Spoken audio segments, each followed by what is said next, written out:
ఈరోజు దేవుని వాక్య ధ్యానం నిమిత్తమై ఆది కాండము 2వ అధ్యాయము 7 నుండి 15 వచనాల వరకు మనం చదువుకుందాం. ఆది కాండము 2వ అధ్యాయం 7 నుండి 15. గతించిన వారం మనం ఒక వాక్యాన్ని, ఒక అంశాన్ని ప్రారంభించుకున్నాం. ఏంటి? ఎంతమంది గుర్తుంది చెప్పగలుగుతారా అమ్మా? పొలములు. ఏంటి పొలములు? ఎన్ని చెప్పాను పోయిన వారం? 4. ఏమేంటి చెప్పండి, ఒకటి చెప్పండి త్వరగా. 1 బోయాజు పొలం. బోయాజు పొలంలో రూతు నిలకడగా ఉండి పరిగె ఏరుకుంది. దేవుడు రూతును ఆశీర్వదించాడు. తర్వాత ఇంకొక పొలం ఏంటి? సోమరువాని పొలం. సోమరువాని పొలం అంటే సోమరువాని పొలం దాటి వచ్చినప్పుడు అక్కడ ఏం కనిపించిందని చెప్పాడు? దురదగొండ్లు, బలు రక్కస్ చెట్లు, ముండ్ల పొదలు. ఎందుకంటే సోమరోడు పొలం అలాగే ఉంటుంది, నీట్గా ఉండదు, ఫలించదు. ముండ్ల తొప్పలే, దురదగొండలే. ఎందుకంటే నిద్రపోతాడు కాబట్టి, పొలాన్ని చూసుకోడు కాబట్టి. రైట్. తర్వాత ఇంకొక పొలం ఏంటి? మర్చిపోయారు అప్పుడే? చెప్పండి, రాసుకున్నారా? చదివి చెప్పండి పోని. షారోను పొలం, పందుల పొలం.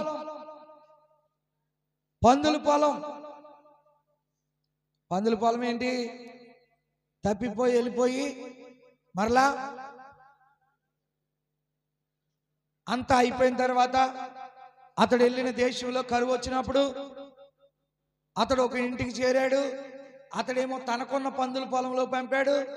చివరికి పందులు పొట్టు తినాలి అనేటువంటి ఆలోచన వచ్చింది. తండ్రిని విడిచిపెట్టి, తల్లిని విడిచిపెట్టి, అన్నను విడిచిపెట్టి బయటికి వెళ్ళిపోవడం ద్వారా పందుల పొలంలోకి వెళ్ళాల్సి వచ్చింది. తర్వాత పొలం ఏంటి? షారోను పొలం. షారోను పొలంలో అనేకమైన పుష్పములు ఉన్నాయి. అవి వికసిస్తూ ఉన్నాయి. ఆ వాసన విరజల్లుతూ ఉంది. దేవుని సంఘములో ఉన్న మనం ఒక్కొక్క పుష్పము వలె పరిమళ వాసన రావాలి అని చెప్పుకున్నాం. అవి 4 చెప్పుకున్నాం. ఆమేన్. ఇప్పుడు 5వ పొలం.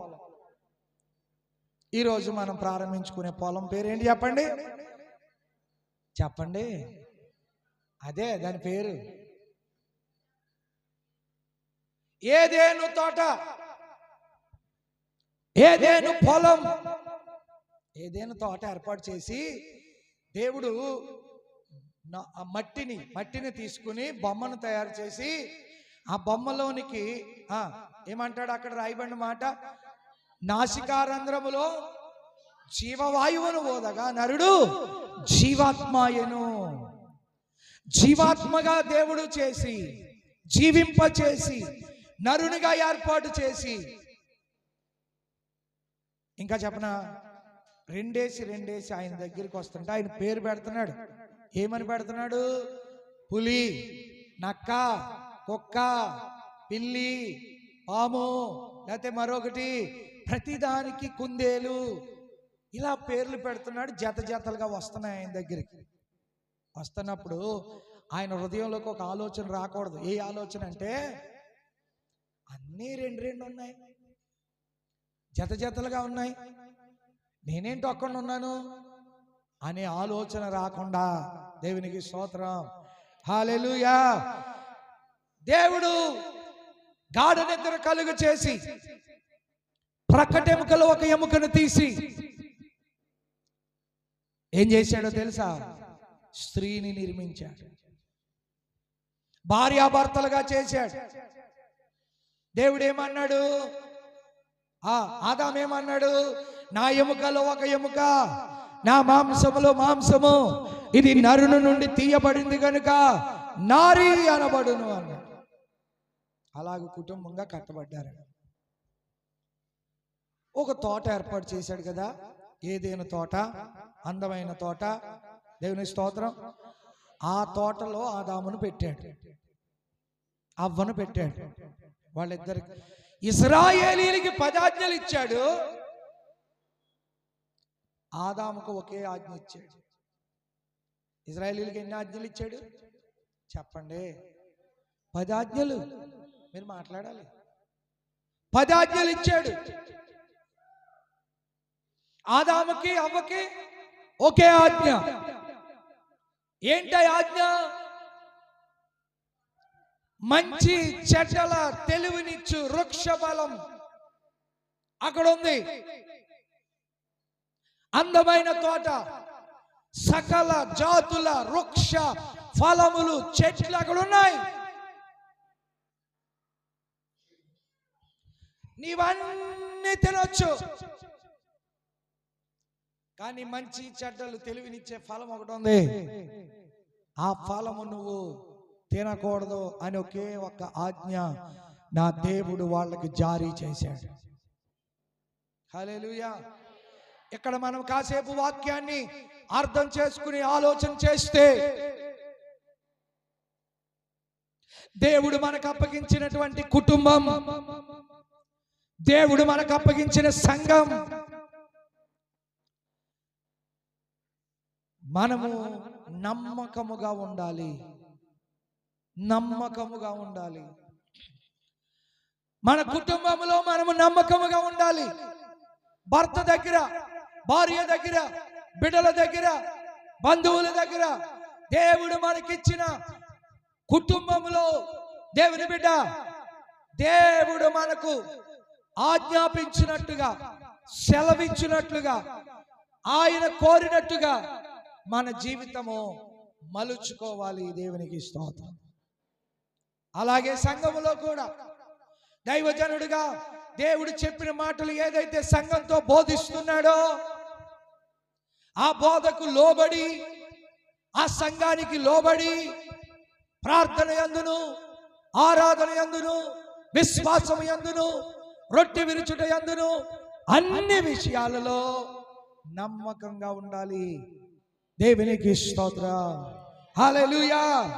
ఏదేను పొలం, ఏదేను తోట, ఆదాము ఆజ్ఞను అతిక్రమించి తోట నుండి బయటకు గెంటి వేయబడ్డాడు. ఎందుకు తోట నుండి బయటకు గెంటి వేయబడ్డాడో తెలుసా? శ్రేష్టమైనది, అద్భుతమైనది, రమ్యమైన తోటది. అలాంటి రమ్యమైన తోటలో నుండి గెంటి వేయబడ్డాడంటే ఆజ్ఞను అతిక్రమించడం వలనే. మాట వినకపోతేనే దెబ్బలు పడతాయి పిల్లలకి. మాట వింటే కనుక దెబ్బలు పడవు. వాళ్ళని కొట్టరు, వాళ్ళకి చీవాట్లు పెట్టరు. ఎప్పుడైతే మాట వినరో, లోబడరో, విధేయత చూపరో, అప్పుడే దెబ్బలు, అప్పుడే గాయాలు, అప్పుడే చీవాట్లు. స్తోత్రం. ఇక్కడ ఏం జరిగిందో తెలుసా? ఆజ్ఞను అతిక్రమించి అక్కడ ఏం చెప్తున్నాడో తెలుసా? తినవద్దన్న పండు తినేసాడా? అవ్వతో అపవాది వచ్చి, ఇది నిజమా? కాదు కాదు కాదు కాదు కాదు, తినొచ్చు, పర్వాలేదు, మీరు దేవుళ్ళు దేవతలు అయిపోతారని దేవుడు భయం, తినొచ్చు అని. సరే తిన్నాడు. తిని మళ్ళా తన భర్తకు తెచ్చింది. తన భర్తకు తెచ్చి తన భర్త కూడా తిన్నాడు. ఆదామా ఎక్కడ? చెట్టు చాటున ఉన్నాను. తప్పు చేశాడు, పాపం చేశాడు, ఆజ్ఞను అతిక్రమించాడు, విధేయుడిగా ఉండలేకపోయాడు. కారణం ఏంటి అంటే, నీవు నా కొరకు తీసుకొచ్చిన ఈ స్త్రీ వలన ఇలాగైపోయినాడు. కొన్నిసార్లు మనం కూడా అంతే. ఏమంటామో తెలుసా? భార్యతో కాపురం చేసుకోలేక, భార్యను చూడలేక, ఏమండి భార్యాభర్తల మధ్య సఖ్యత సెట్ అవ్వక తల్లిదండ్రుల మీద పడి ఏడుస్తారు పిల్లలు. ఏమని తెలుసా? నువ్వే కదా చేశావు, నీ వల్లే కదా ఇలా పాటలు పాడుతున్నాను నేను. ఏంటి? తల్లిదండ్రులు వయసు వచ్చిందని పెళ్లి చేయడం తప్ప, భార్యాభర్తలు ఏమండి వారి సఖ్యత కలిగి, సమాధానం కలిగి, ప్రేమ కలిగి కుటుంబాన్ని చక్కదిద్దుకునే ఆ స్టామినా, ఆ జ్ఞానం అతనికి లేనప్పుడు తల్లిదండ్రులు ఏం చేస్తారు? కొంతమంది ఉన్నారు, ఎక్కడని కాదు, లోకంలో ఉన్నారు, తల్లిదండ్రుల మీద పడి ఏడుస్తారు. ఏమని తెలుసా? భార్యను చక్కదిద్దుకోలేడు, మాట్లాడుకోలేడు, సరి చేసుకోలేడు ఆ వ్యక్తి. యారా ఏంటి అంటే, ఏం చేస్తాం, నువ్వు నా ప్రాణాన్ని పడేసావు కదా తీసుకొచ్చి, మరే వచ్చింది మరి ఆయనకు లాభం, తల్లికి లాభం, మరి నీకు భార్యని అవ్వడం వల్ల. స్తోత్రం కదా. ఈయన ఏమన్నాడు తెలుసా అండి? ఏమా ఆదామా, ఏంటి నువ్వు నా కోసం తీసుకొచ్చావే స్త్రీని, పుట్టించావే, ఆమె వల్ల జరిగింది ఈ సమస్య. ఎంత తెలివిగా చెప్తున్నాడు దేవునికి ఆదాము. అంటే నా ఉద్దేశం, ఆమె కనుక లేకపోతే ఆ పండు నేను తినేవాడిని కాదు, నేను నీతిమంతుడిని అన్నట్టే కదా. Praise Lord. ఈరోజు ఇక్కడ కూర్చుని ఉన్న దేవుని బిడ్డలారా, హృదయము మనసు పెట్టి ఆలోచన చేయండి. దేవుడు నీకు ఇచ్చినటువంటి సంఘం, దేవుడు నీకు ఇచ్చిన కుటుంబం, దేవుడు నీకు ఇచ్చినటువంటి ప్రేమ, అనురాగాలు, బంధాలు లో నిన్ను నీవే కాపాడుకుంటూ ఆత్మీయంగా, ఆధ్యాత్మికంగా రమ్యమైన వారిగా, అద్భుతమైనటువంటి వారిగా, ఫలించే వారిగా, విస్తరించే వారిగా, హల్లెలూయా, శ్రేష్టమైన వారిగా మనం ఉంచబడిన అదే సంఘములో, మనం ఉంచబడిన అదే కుటుంబంలో, మనం పెంచబడిన అదే తోటలో మనం ఉండాలి. బయటకు గెంటి వేయబడే పరిస్థితులు ఎన్నడూ తెచ్చుకోకూడదు. ఇప్పుడు ఇంకొక మాట కూడా చెప్తాను ఈ పాయింట్లో. చిన్న ఉదాహరణ, 100 ఫలాలు దేవుడు మనకిచ్చి ఏదైనా తోట సందర్భాన్నే తీసుకుని, అన్ని తిను, ఒక్కటొద్దు, అది అలా వదిలే, అది దేవునిది, 99 కూడా నువ్వు తినే అన్నాడు. అమ్మా, ఈరోజు ఈ సందర్భాన్ని నేను జ్ఞాపకం చేసుకుని చెప్తున్నాను మీకు. మనము దేవునికి దశమ భాగము ఇవ్వాలి. ఏమివ్వాలి? దశమ భాగం ఇవ్వాలి. మనము ఏదైతే తినొద్దన్నాడో ప్రభు, అదే తిని వాళ్ళు శాపం తెచ్చుకున్నారు. వాళ్ళు తోటలో నుండి బయటికి గెంటి వేయబడ్డారు. కానీ ప్రభువే తన సొంత రక్తం ఇచ్చి కొన్న కన్న సంఘమైన నీవు నేను ఈ సంఘములో నుండి గెంటి వేయబడకుండా ఉండాలి అంటే, దేవుడు మనకిచ్చిన ఈ తోటలో మనం పని చేయడం ద్వారా వస్తున్న ఫలాలు మనం అనుభవిస్తూ ఉండాలి. కానీ తినొద్దు, ముట్టొద్దు అని చెప్పిన ఒక్క ఫలం మనం తినకూడదు. అంటే ఆ 10వ వంతు యెహోవా మందిరములో ఆహారం ఉండునట్లు తీసుకొచ్చి సంఘ నిధిలో ఆ 10వ వంతు దశమ భాగం దేవునికి ఇవ్వాలి అని చెప్పి, అది తినుదినమున నీవు నిశ్చయముగా చచ్చెదవన్నాడు. ఆదాము ఆ పండు తిన్నాడు, చచ్చిపోయాడు. ఆత్మీయంగా తోటలో నుండి బయటకు గెంటి వేయబడ్డాడు. ఆనాటి నుండి ప్రతి మానవుడు చేసినటువంటి పాపాన్ని బట్టి బయటనే ఉన్నాడు. కానీ నూతన నిబంధన ప్రకారం కడపటి ఆదామైన యేసు క్రీస్తు ద్వారా గెంటి వేయబడిన ఆ తోటలో నుండి మరలా అదే తోటలోనికి నా యేసయ్య సిలువలో కార్చిన రక్తము ద్వారా రప్పించాడు. అందుకే ఇక్కడ ఉన్నాం. ఇప్పుడు మనకి కూడా దేవుడు ఆజ్ఞాపించాడు, ఇదిగో ప్రభువు కొరకు ఇచ్చే ప్రతిదీ కూడా నీకు ఆశీర్వాదకరంగా మారుతుంది, అది నువ్వు తినకూడదు. నేను దశమ భాగం ఎప్పుడైతే మానేశానో అప్పుడు నా కుటుంబంలో నేను నష్టాన్ని చూడాలి, ఏమీ ఉండవు. ఎప్పుడైతే ప్రభువుకి ఇవ్వాల్సిన కానుక అర్పణ నేను ఇచ్చేస్తానో ఆ వారం ఆ నెల ప్రభు నాకు కృప చూపుతాడు, ఆకలి బాధ తెలియకుండా నడిపిస్తాడు. నాకు తెలిసిపోద్ది ఆటోమేటిక్గా. నాకు ఒకవేళ నష్టం కలుగుతుంది లేదా నాకు నా జోబీలో డబ్బులు కనబడట్లేదు అని అంటే ఖచ్చితంగా నాకు గుర్తొస్తుంది, ఈ నెల కానీ ఈ వారంలో కానీ నేను సంపాదించిన సంపాదనలో ప్రభువుకి నేను దశంభాగం ఇవ్వలేదు. ఏదెను తోటలో నుండి బయటకు గెంటి వేయబడిన ఆదాము అవ్వల వలె దేవుని బిడ్డ నీవు నేను ఉండకూడదు కాబట్టి ప్రభు మరలా గెంటి వేయబడిన ఆ తోటలో నుండి మరలా సంఘమని ఆయన తోటలోనికి తీసుకొచ్చేశాడు. దేవునికి స్తోత్రం. నిలబడండి, ప్రభు కొరకు నిలబడండి, కుటుంబం కొరకు నిలబడండి, ఆశీర్వాదం కొరకు నిలబడండి, దేవుడిచ్చే దీవెనల కొరకు నిలబడండి. తోటలో నుండి నువ్వు గెంటి వేయబడకో. తర్వాత 6వది 4వ అధ్యాయం ఆదికాండం 10:1 నుండి 5 వచనాలు.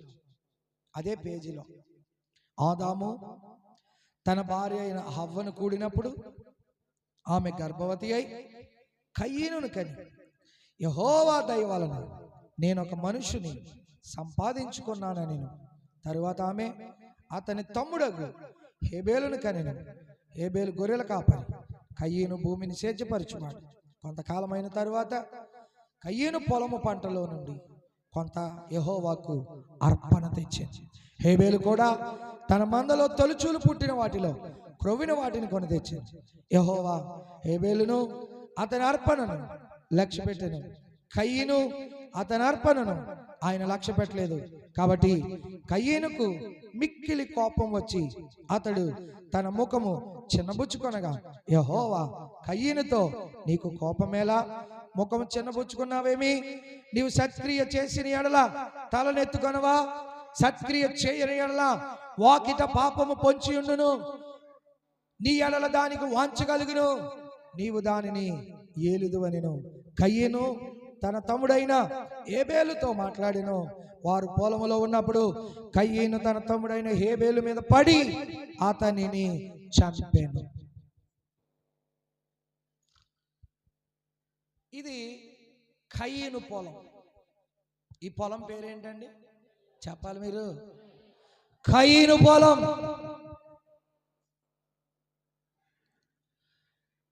కయీను పొలం.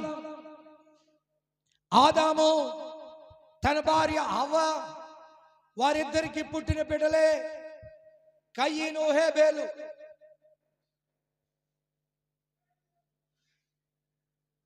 కయీను హేబేలు. హేబేలు గొర్రెల కాపరి, మందను కాస్తూ ఉన్నాడు. కయీను భూమిని సేద్యపరుస్తున్నాడు, పంట పొలం ఉంది ఆయనకి. ఒకరోజు అర్పణ తేవాలనుకున్నారు, ఇద్దరు తెచ్చారు అర్పణ. హేబేలు మంచి అర్పణే తెచ్చాడు, కానీ కయీను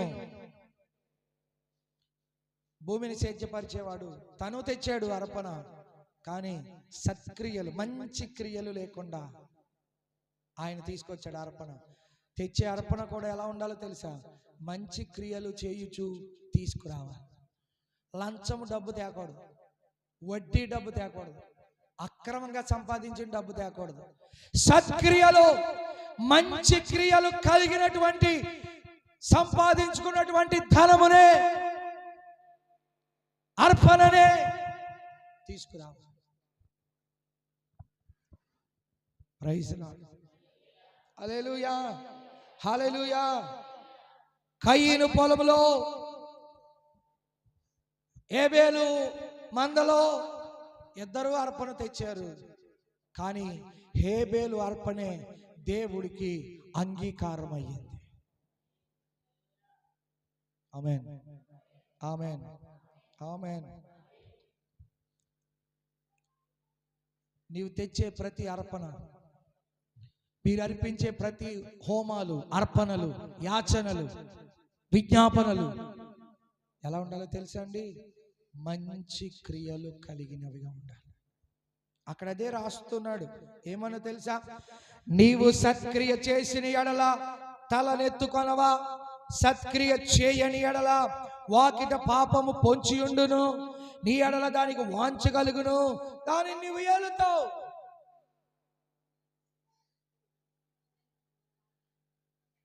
నీవు చేసే ప్రతి అర్పణ అంగీకారం అవ్వాలంటే సత్క్రియ చేసే అర్పణ అర్పించాలి.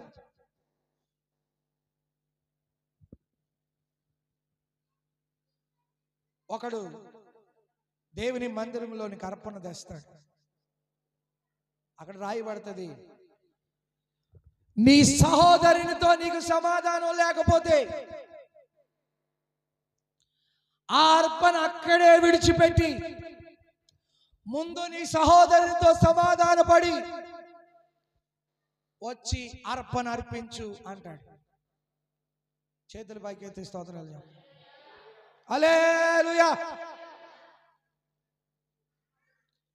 సమాధానము లేని, నెమ్మది లేని, ప్రేమ లేని వ్యక్తి, సత్క్రియలు లేని వ్యక్తులు అర్పణ అర్పించిన అది దేవుడు అంగీకరించడు.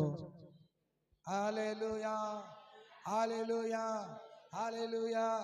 నా భార్యతో నాకు సమాధానం లేకుండా నేను వచ్చి కానుక అర్పిస్తే ఆ కానుక ఒట్టిదే, ఉపయోగం లేదు. కాబట్టి 6వ మాటగా, 6వ ఫలముగా కయీను ఫలం, కయీను స్వేచ్ఛపరిచే ఫలం, సత్క్రియలు లేని మనసు, మంచి కార్యాలు లేని మనస్తత్వం, ప్రయోజనం లేదు. అలా మీరు ఉండకూడదు. ప్రభు చెప్తున్నాడు, మీరు అలా ఉండకూడదు. మీరు వేసే ప్రతి రూపాయి దేవునికి అంగీకార యోగ్యమైనదిగా వెయ్యండి. అది మీకు ఆశీర్వాదం, మీ భర్తకు ఆశీర్వాదం, మీ కుటుంబానికి ఆశీర్వాదం, మీ జీవితానికి ఆశీర్వాదకరంగా మారుతుంది. మంచి క్రియలు లేకుండా వేసిన డబ్బు అది ఉపయోగములో ఉండదు. 7వ మాట, 7వది మార్కు సువార్త 4వ అధ్యాయం 1 నుండి 20 వచనాలు. పొలం పేరు ఏంటో తెలుసా అండి? విత్తనములు విత్తు పొలం. చెప్పండి, విత్తనములు విత్తు పొలం. ఒకరోజు సముద్ర తీరంలో యేసు ప్రభు బోధిస్తూ ఉన్నారు. బహుజన సమూహం ఆయన దగ్గర ఉంది. సముద్రంలో ఆయన దోణ ఎక్కి కూర్చున్నాడు. సముద్ర తీరం నేల మీద ఉన్నారు జనులు. అప్పుడు ఉపమాన రీతిగా ఒక మాట చెప్తున్నాడు యేసయ్య. ఏం చెప్తున్నారో తెలుసా? వినండి, వినండి. ఇదిగో విత్తువాడు విత్తుటకు బయలు వెళ్ళాను. వారు విత్తుచు ఉండగా కొన్ని విత్తనాలు త్రోవ ప్రక్కన పడిన, పక్షులు వాటిని మృంగివేశాను. జాగ్రత్తగా వినండి. ఒక ఉపమానం శిష్యులతో, జనసమూహంతో యేసు ప్రభు చెబుతున్నాడు. వినండి. విత్తువాడు విత్తడానికి విత్తనాలు పట్టుకుని వెళ్ళి విత్తడం ప్రారంభించాడు. విత్తడం ప్రారంభించిన తరువాత కొన్ని విత్తనాలు త్రోవ ప్రక్కన పడ్డాయి. పక్షులు వచ్చి వాటిని మృంగి వేశాయి, తినేశాయి. త్రోవ ప్రక్కన పడినటువంటి విత్తనాలు పక్షులు ఏం చేస్తాయి? తినేస్తాయి. కొన్ని చాలా మన్ను లేని రాతి నేలను పడ్డాయి. విత్తనాలు చల్లేటప్పుడు అన్ని పొలంలోనే పడలేదట. రెండోది రాతి నేల కూడా పడ్డాయట. రాతి నేలను పడితే అక్కడ మట్టి లేదు కాబట్టి, లోతుగా లేదు కాబట్టి, రాయి కాబట్టి మొలిసింది. కానీ సూర్యుడు ఉదయించగానే అవి మాడి వేరు లోతుగా వెళ్ళలేదు కాబట్టి, మట్టి లేదు కాబట్టి ఆ వచ్చిన ఆ చెట్టు మొక్క వాడిపోయింది. తర్వాత కొన్ని విత్తనాలు ఉన్నాయి, అవి ముండ్ల పొదలలో పడ్డాయి. ముండ్ల పొదలలో పడిన విత్తనాలు ముండ్ల పొదలు ఎదిగి వాటిని అణిచివేశాయి గనుక అవి ఫలించలేదు. విత్తనాలు విత్తేవాడు విత్తుతూ ఉన్నాడు.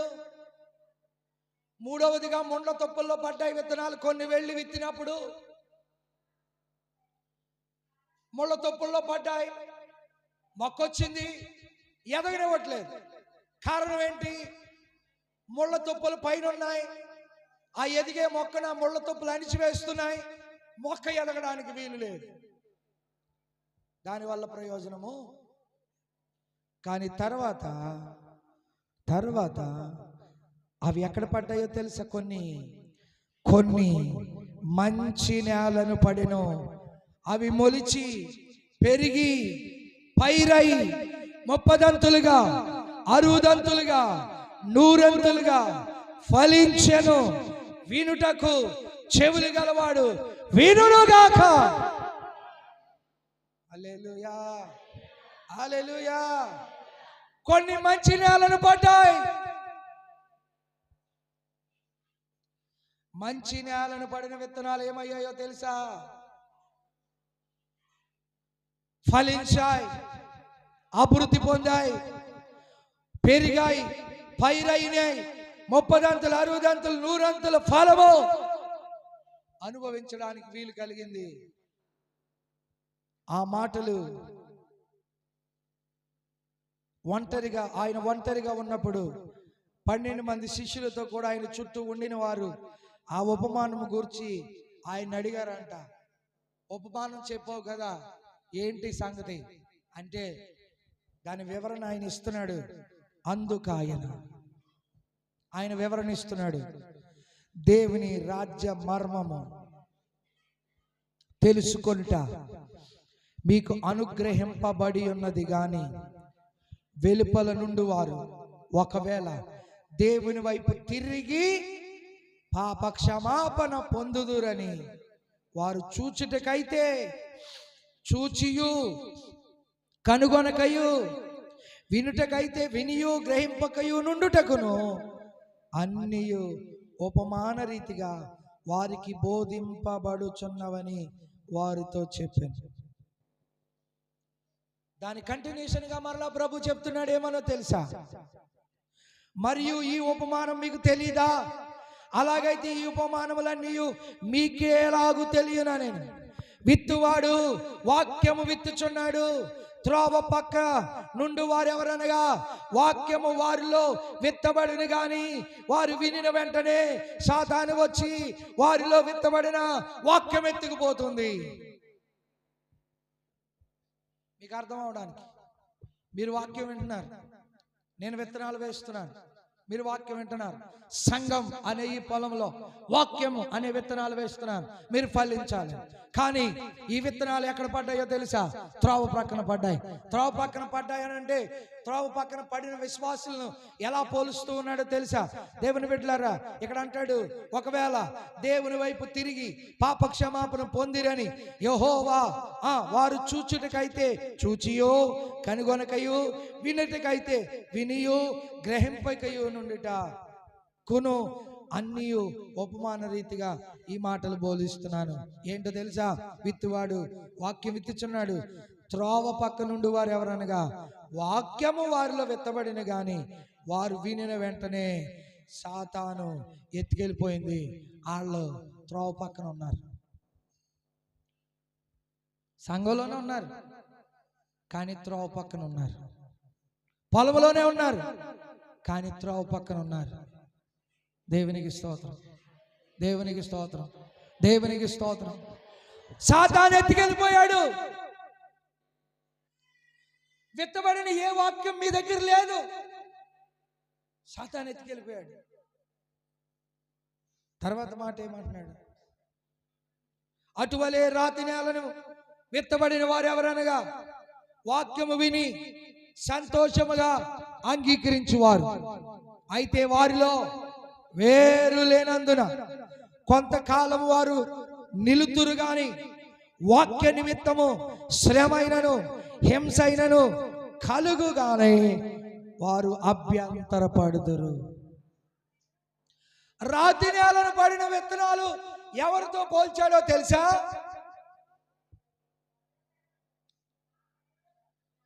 వాక్యపు విత్తనాలు వెళ్ళాయి, కానీ ఆ విత్తనాన్ని మనం ఎక్కడికి పంపించలేదంటే హృదయంలోకి వెళ్ళి ఫలించి బయటకు వచ్చేటట్లుగా చేయలేదు. అది రాతి నేలతో పోల్చాడు. విన్నారు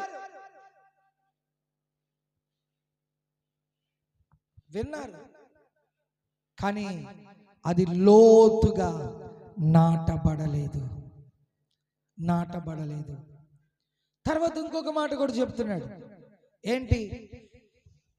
ఇతరులు ముండ్ల పొదలలో విత్తబడినవారు వీరు వాక్యము విందురు గాని ఐహిక విచారములు, ధనమోసం, మరి ఇతరమైన అపేక్ష లోపల చొచ్చి వాక్యము అని చేయటం వలన నిష్ఫలం. వాక్యం విన్నారు. సంఘం అనే పొలములో విత్తనాలు, వాక్యం అనే విత్తనాలు దైవజనుడు విత్తినప్పుడు అందరూ విన్నారు. కానీ ముండ్ల పొదలలో వెళ్ళిపోయేవి ఎవరాళ్ళు? ఐహిక విచారం, ధనమోసం, ఇతర అపేక్ష, డబ్బు. ఆదివారం వచ్చినా సరే డబ్బు అంట కొట్టుకుంటా ఉంటది వీళ్ళ ప్రాణం. దేవుని కోసం ఒక 2 గంటలు వచ్చి కూర్చుని ఆరాధన చేయలేరు. నేను మొన్న ఒక స్టేటస్ పెట్టాను. నాకు ఖాళీ లేదు, దేవుడి దగ్గర రావడానికి ఖాళీ లేదు, దేవుడి దగ్గర నాకు రావడానికి ఖాళీ లేదని చెప్పుకుంటా ఉంటే దేవుడు ఏమైనా ఊరికే కూర్చున్నాడా? ఖాళీగా కూర్చున్నాడా నిన్ను దీవించడానికి అని ఒక దైవజనుడు ప్రసంగం చేస్తే అది సరదాగా స్టేటస్ పెట్టుకున్నాను. అవును, ఈ ఉదయకాలం అదే చెప్తున్నాను. వాక్యాన్ని వింటున్నారు కానీ అవి ముండ్ల పొదల్లో పడిపోతున్నాయి. ఐహిక విచారాలు, ధనమోసం, డబ్బు, హృదయము డబ్బు అంటూనే ఉంటది. ప్రభువుని ఆరాధించడానికి ఒక సమయం కూడా కేటాయించలేం. ప్రభు సన్నిధికి వచ్చి ప్రార్థన చేయడానికి సమయాన్ని కేటాయించలేం. ఊరికినే ఆశీర్వాదాలు వచ్చేయాలి, ఊరికినే ఆరోగ్యం వచ్చేయాలి. మన పని మనం చేసుకుంటాం, మన విచారాలు మనకుంటాయి, మన మోసాలు మనకుంటాయి, మన అబద్ధాలు మనకుంటాయి, మన దేవునికి వ్యతిరేకమైన జీవితాలు మనకుంటాయి. కానీ దేవుడు ఉచితంగా ఆరోగ్యం ఇవ్వాలి, క్షేమాన్ని ఇవ్వాలి, కృపనివ్వాలి, అన్నీ ఇచ్చేది. మనం దేవుడి దగ్గరికి రాము. దేవుడి దగ్గరికి వెళ్ళి అయ్యా కరుణించయ్యా, నా కుటుంబాన్ని కరుణించయ్యా, నా కుటుంబానికి క్షేమం దయచేయ్యా, నా కుటుంబంలో కావాల్సిన అవసరాలు తీర్చయ్యా అని అనరు. ఆనని బ్యాచే ఎవరంటే ముండ్ల పొదలలో పడినటువంటి విత్తనాలకు సాదృశ్యంగా ఉన్నారు. ఆ పొద ఆ వ్యక్తిని ఎదగనివ్వదు, ఆ డబ్బు ఆ వ్యక్తిని ఎదగనివ్వదు, ఆ మోసం ఆ వ్యక్తిని ఎదగనివ్వదు, ఆ ఐహిక విచారాలు ఆ వ్యక్తిని ఎదగనివ్వవు, అణిసివేసేస్తాయి. దానికి సంబంధించిన ఆ వ్యక్తి. ఇంకొక మాట కూడా చెప్పాడు. మంచి నేలను పడిన విత్తనం వారు ఎవరనగా వాక్యము విని దాన్ని అంగీకరించి 30 60 100 ఫలించువారని అక్కడున్న జనాలకు యేసయ్య వివరణ ఇచ్చాడు. మంచి నేలను పడిన విత్తనాలు ఎవరో? వారు ఫలించారు, వాళ్ళు అభివృద్ధి చెందారు, వాళ్ళు విస్తరించారు, వాళ్ళు కృపలో వర్ధిల్లారు. ఏ ఆపద వారికి రాలేదు, వచ్చినా దేవుడు క్షేమంగా ఉన్నాడు. రాత్రి విన్నాం కదా, యెహోవా శూరుని వలె నాకు తోడుగా ఉన్నాడు. ఆయన నీకు తోడుగా వస్తాడు. మంచి నేలను పడిన విత్తనము వలె నీవు నాటబడాలి సంఘంలో. ప్రైజ్ ది లార్డ్, హల్లెలూయా. చివరి పొలం ఇది చెప్పి మనం ప్రార్థన చేసుకుందాం. మత్తయి శుభవార్త 27వ అధ్యాయం 3 నుండి 10 వచనాలు. మత్తయి శుభవార్త 27వ అధ్యాయం 3 నుండి 10 వచనాలు.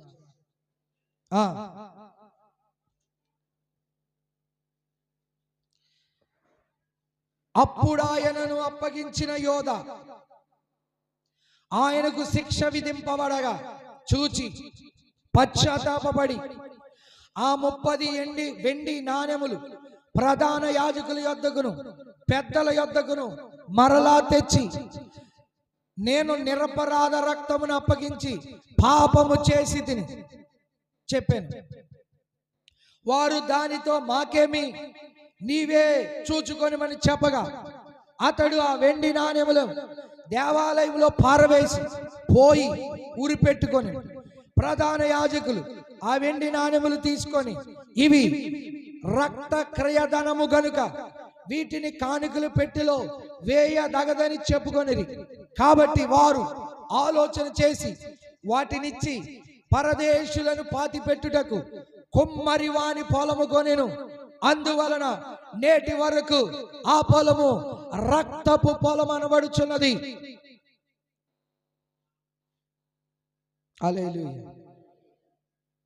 ఈ పొలం పేరేంటో తెలుసా అండి? కొమ్మరి వాని పొలం. చెప్పాలి మీరు. కొమ్మరి వాని పొలం 8వ పొలం. చిన్న క్లుప్త వివరణ. ఇస్కరియోతు యోధ యేసు ప్రభు శిష్యులలో ఒకడు, 12 మంది శిష్యుల్లో ఒకడు. ఆయన ఏం చేశాడో తెలుసా? యేసు ప్రభువును ముద్దు పెట్టి అప్పగించేశాడు. ఎంతకో తెలుసా?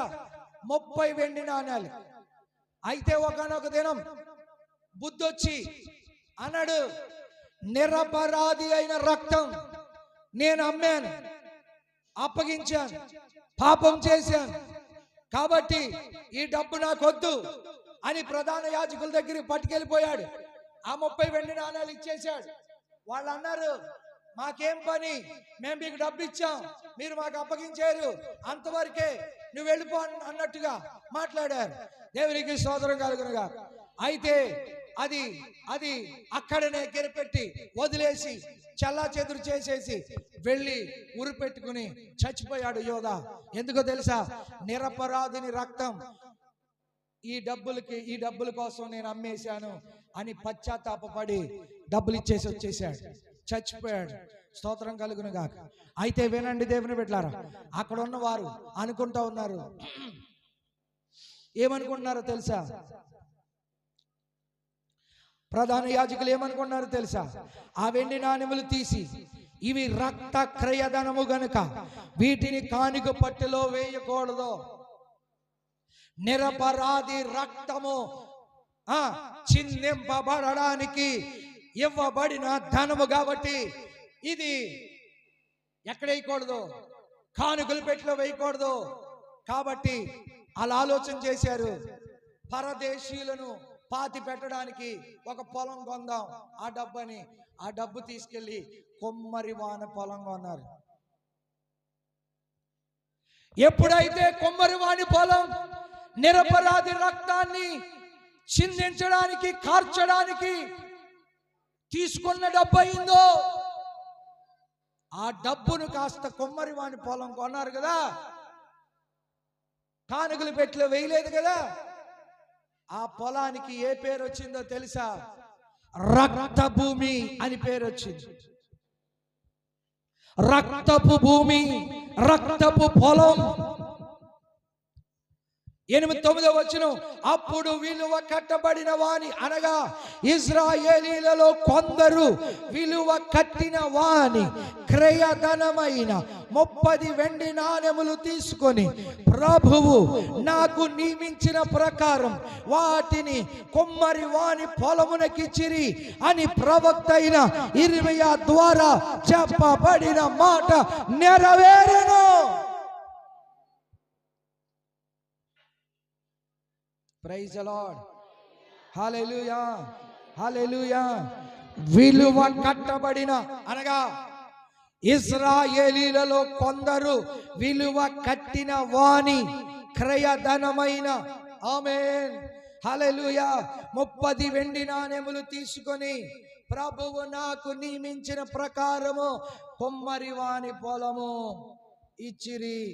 ప్రవక్త చెప్పిన మాటలు నెరవేరాయి అంటారు. హల్లెలూయా, హల్లెలూయా. ఇర్మియా గ్రంథంలో ఇర్మియా ప్రవచించిన ప్రవచన వాక్కు మత్తయి సువార్త 27వ అధ్యాయం ఈ 10వ వచనంలో నెరవేరింది. స్తోత్రం, హల్లెలూయా. కాబట్టి ఈ నా మాటలు నేను ముగిస్తున్నాను. ఈరోజు కొమ్మరి వాని పొలము కాస్త రక్త భూమిగా మారిపోయింది. ఈరోజు నిరపరాధి అయిన యేసయ్య రక్తం ఒకసారి అమ్మేశాడు. నీవు మరలా ఆయన రక్తాన్ని అమ్మొద్దు. అది నీకు శాపం, అది నీకు శాపం. నిరపరాధి రక్తాన్ని నీవు అమ్మితే అది నీకు శాపం. నిరపరాధి అయినటువంటి యేసయ్య రక్తము ఒక్కసారే సిలువ వేయబడ్డాడు, ఒక్కసారే బలి అయ్యాడు, ఒక్కసారే రక్తం చిందించాడు, ఒక్కసారే దెబ్బలు తిన్నాడు, ఒక్కసారే ముళ్ళ కిరీటం పెట్టబడింది, ఒక్కసారే చనిపోయాడు, ఒక్కసారే తిరిగి లేచాడు.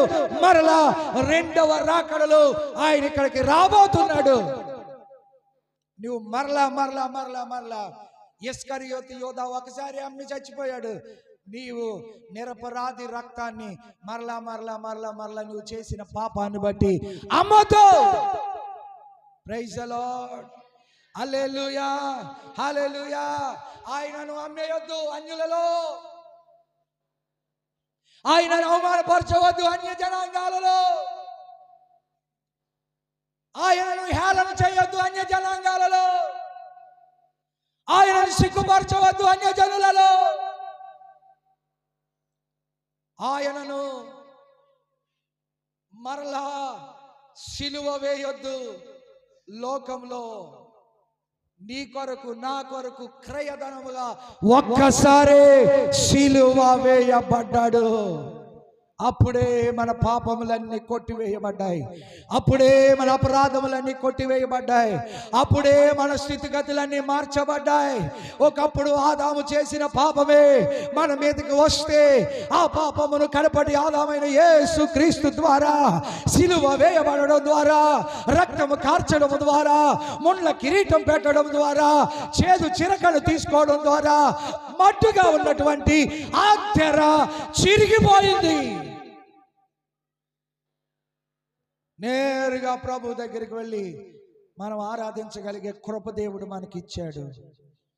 కాబట్టి మంచి పొలమును, మంచి ఇల్లును, మంచి కుటుంబమును రక్తముగా మార్చొద్దు.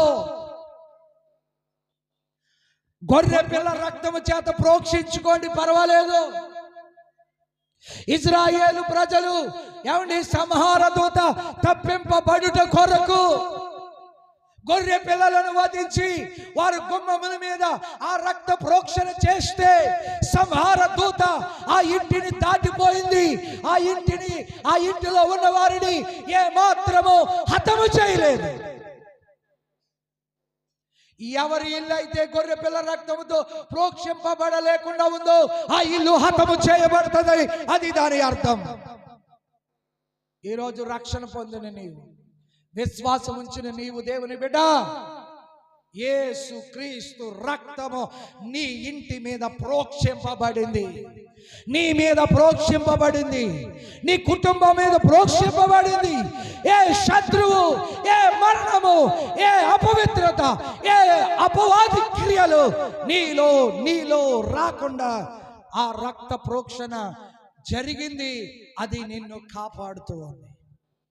కాబట్టి నీ ఇల్లును రక్తభూమిగా మార్చొద్దు, సంఘమును రక్తభూమిగా మార్చొద్దు, సిలువను మరలా యేసయ్యను సిలువ వేయొద్దు. మరలా ఆయన రక్తము కార్చడానికి, లేకపోతే ఆ రక్తాన్ని అమ్మి వేయడానికి నీ ప్రవర్తన అలా ఉండకూడదు. దేవుని సేవకునిగా నేను తెలియచేస్తూ, కాబట్టి ఈరోజు ఈరోజు 8 పొలములు నేను మీ ముందు ఉంచుతున్నాను. బోయాజు పొలం, నిలకడగా నిలబడు, ఆశీర్వదింపబడతావు. సోమరివాని పొలం, సోమరివానిలా ఉండొద్దు. కుటుంబాన్ని కాపాడుకో, ప్రార్థన చేయి, దేవుడు ఆశీర్వదిస్తాడు, ఫలాలు పొందుకుంటావు. ఎరుకలి వాని పొలం, పందుల పొలం, తండ్రిని తల్లిని అన్నను విడిచిపెట్టి చివరికి పందులు పొట్టు తినాలనుకున్నాడు. అటువంటి పరిస్థితి, దుస్థితి నీకు నాకు రాకూడదని ప్రభు సెలవిస్తా ఉన్నాడు. షారోను పొలం, షారోను పొలములో అనేక రకాల పుష్పాలు ఉన్నాయి. ఆ పుష్పము వలె ఇక్కడున్న ప్రతి పుష్పము పుష్పించాలి, సువాసన రావాలి, వెదజల్లే వారిగా ఉండాలి అని ప్రభు కోరుతున్నాడు. దేవునికి స్తోత్రం కలుగును గాక. ఏదేను పొలం, ఏదేను పొలం, ఏదేను తోట అక్రమము, ఆజ్ఞాతిక్రమము జరిగింది. ఆజ్ఞను అతిక్రమించిన పొలముగా నీవు ఈ పొలములో నువ్వు ఉండకూడదు. ప్రైజ్ ది లార్డ్, హల్లెలూయా. కయీను పొలం అర్పణ తీసుకెళ్ళాడు, అర్పణ అంగీకరించలేదని కోపంతో రక్తభూమిగా మార్చేశాడు, చంపేశాడు. అటువంటి అక్రమమైన పరిస్థితులు మన జీవితాల్లో రాకూడదు. కయీను పొలములాగా రక్తభూమిగా మనం మారకూడదు. 7 విత్తనములు విత్తు పొలం, మంచి నేలను పడిన విత్తనం వలె 30 దంతులు 60 దంతులు 100 దంతులుగా మనము ఫలించాలి. కొమ్మరివాని పొలం రక్తభూమిగా మారినట్టు దేవుడు నీకు ఇచ్చిన మంచి పొలాలు రక్తభూమిగా మారకుండా ప్రభు ప్రోక్షణ మన మీద జరగాలి. ఇలాంటి శ్రేష్టమైన ఫలములు, పొలములు వలె నీవు నీ కుటుంబము దీవెనకరంగా, ఆశీర్వాదకరంగా మారుదువుగాక, మార్చునుగాక. కృపను విస్తారముగా మీరు పొందుకొందురుగాక.